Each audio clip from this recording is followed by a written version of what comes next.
লড়াই পর্যন্ত আমাদের চলবে, আমরা থামবো না ভাই। জীবন তো অনেক গিয়েছে, যাক, জাতির জন্য আরো 2-4টা জীবন যাবে, আমারটা গেলেও আমি প্রস্তুত, কিন্তু মাঝখানে কোনো কম্প্রোমাইজ নাই এক চুলো।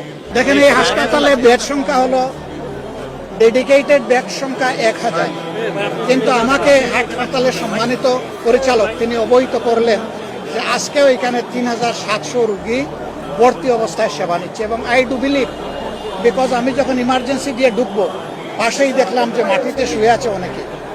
এরপরে দেখলাম কারো পায়ে ব্যান্ডেজ, কারো হাতে ব্যান্ডেজ, কারো মাথায় ব্যান্ডেজ। আমি প্রথমেই ধাক্কা খেলাম এখানে।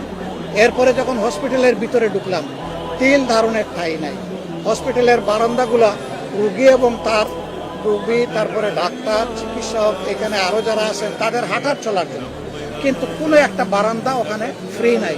সমস্ত বারান্দাগুলাকে দুইটা বেড, এইদিকে একটা এইদিকে একটা, কোনো সুরত চিপাচিপি করে হাঁটতে হয়।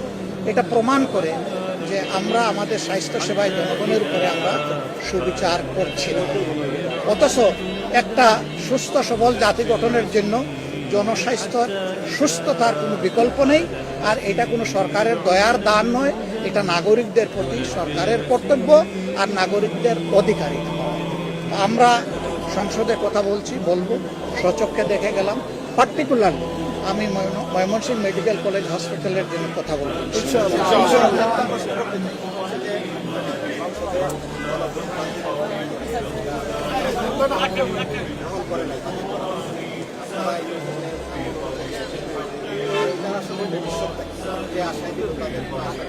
ভবিষ্যৎ ইনশাআল্লাহ আপনার আশা পূরণ হবে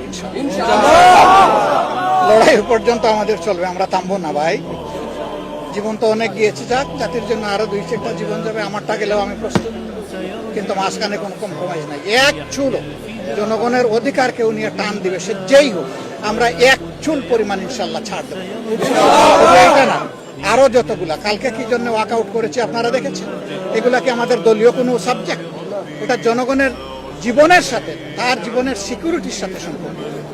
এই যে পুলিশের সদস্যবৃন্দ আছে, তারাও তাদের নিজস্ব ডিপার্টমেন্টে সুবিচার পান। আমরা সেইগুলা নিয়েও কথা বলতে চেয়েছিলাম, আমাদেরকে কথা বলতে দেওয়া হয়। আমরা এই কথা থামাবো, সংসদের ভিতরেও বলবো, বাইরেও বলবো। তবে সরকার তার দায়িত্ব পালনে এবং জনগণকে দেওয়া তাদের যে ওয়াদা ছিল সেটা তারা লঙ্ঘন করেছে, অন্যায় করেছে, জনগণের উপর জুলুম করেছে, জনগণকে অপমান করেছে। আমরা সেই অপমানের প্রতিশোধ আল্লাহ চিল্লা মারামারি করে নিব না, জনগণের অধিকার কঠোর আন্দোলনের মাধ্যমে আদায় করার মাধ্যমেই নিব ইনশাআল্লাহ। আসসালামু আলাইকুম। সবগুলাই আমরা একটাও ছাড় দেবো না। এটা হচ্ছে Mymensingh medical college. Thank you so much.